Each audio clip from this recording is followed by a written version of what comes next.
For years, private equity has absolutely mastered the art of the deal, right? The numbers, the structure, the whole investment thesis. But what really happens after the ink is dry?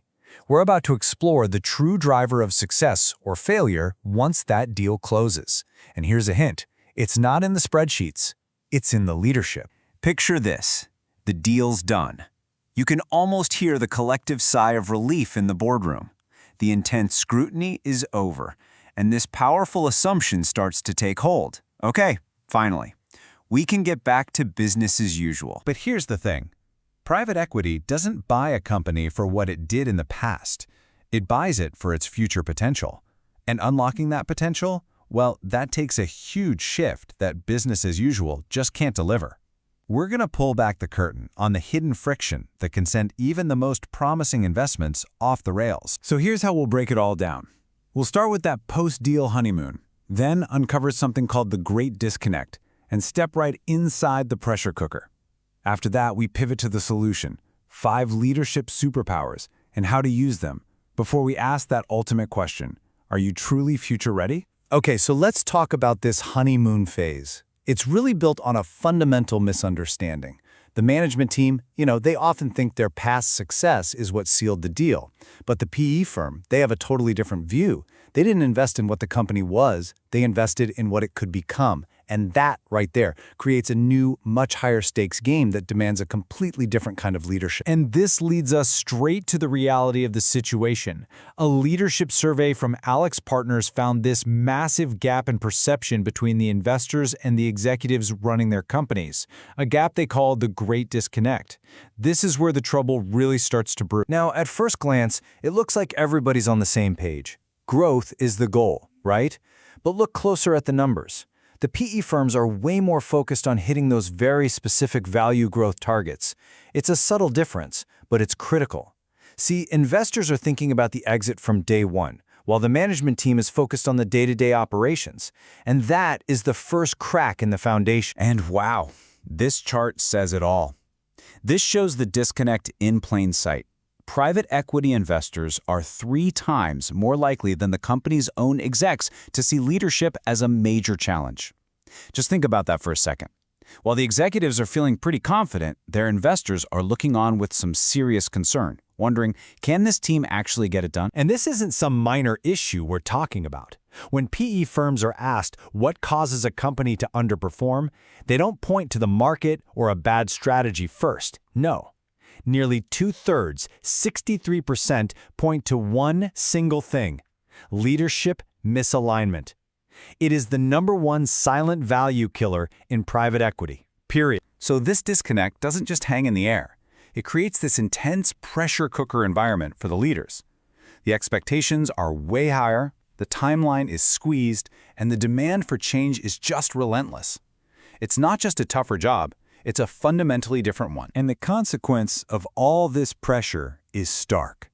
52%, more than half of all portfolio company CEOs are replaced within the first 2 years of an acquisition.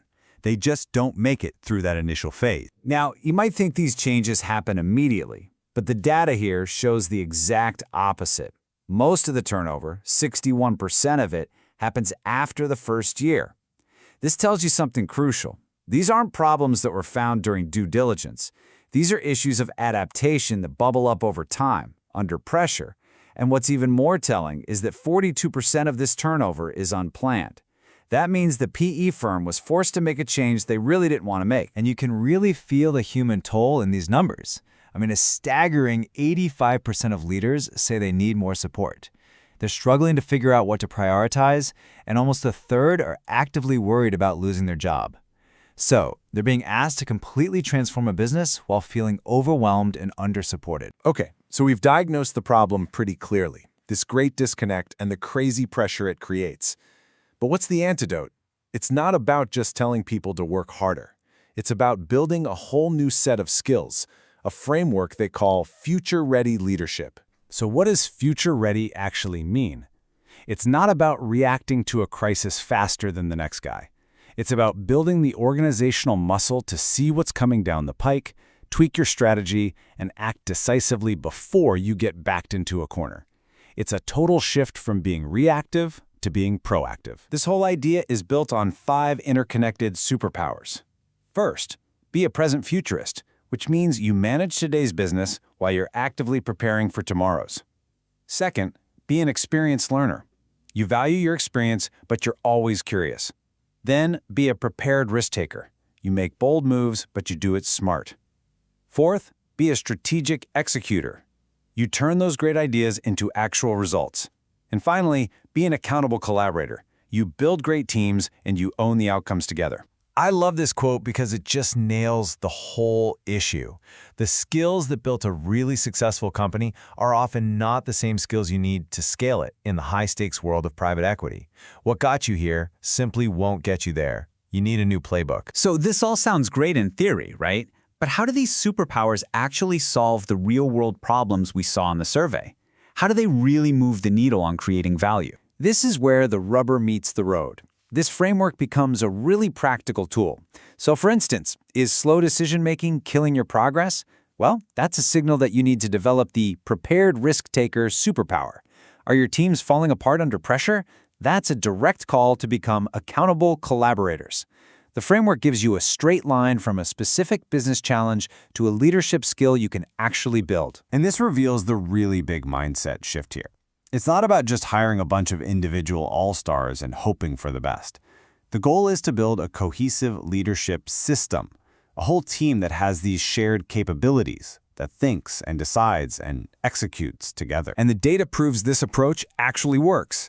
PE firms that get serious about this, often by having a dedicated human capital partner, see real, tangible results. They have significantly less of that unplanned, disruptive CEO turnover.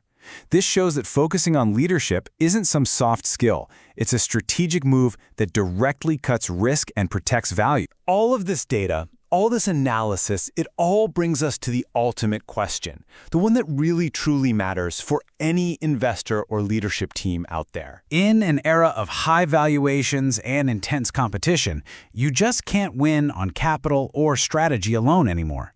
Getting the leadership system right has become the single most powerful lever for creating value in private equity. It's not just important, it's everything. And so, we'll leave you with this final thought.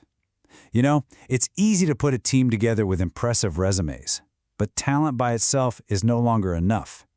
The real question you should be asking is this: does your team have the collective capabilities, the superpowers, to win in a world that is constantly changing? Are they just talented, or are they truly future-ready?